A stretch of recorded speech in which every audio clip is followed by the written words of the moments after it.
Fans are mourning the beloved famous comic book writer Stan Lee. The life of the creator of many cartoon heroes was worthwhile to remember. Who's Stan Lee? The answer to the question.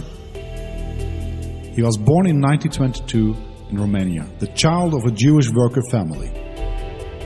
He attended DeWitt Clinton High School. In his student years, he served as an office boy and newspaper distributor. He started his business life after graduating from high school in 1939. With the help of his uncle Robbie Solomon, he entered the pulp art sections of Timely Comics, who was the editor of Martin Goodman and later on formed Marvel Comics. In the first years of work, he worked as an office boy, and later in 1941 he published the Captain America comic.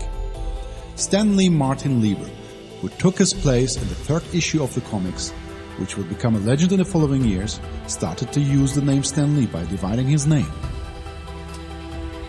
In the early 1960s, he wrote scripts in different fields such as Western, science fiction, and horror.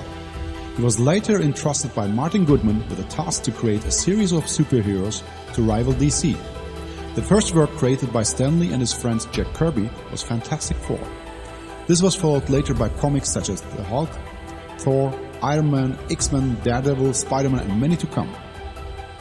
Stan Lee added, besides the names of the authors of the cover and the comic book writer, also the names of the industry worker behind the scenes. He also created a link between the reader and the publisher by adding a page with the comic book writer's messages to the readers. Stan Lee, who became Marvel's face, moved to California and started to serve as responsible for Marvel TV shows and film adaptations. On the other hand, he continued writing and editing comic book scripts. In 1995, Stan Lee was accepted to the Hall of Fame, and in 2008 he was honored with a star on the famous Hollywood Walk of Fame.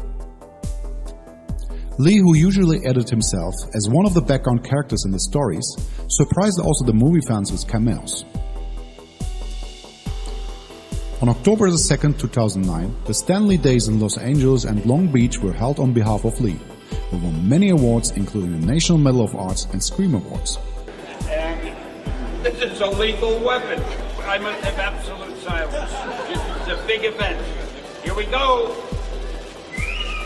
Okay. All right, no problem. Hey!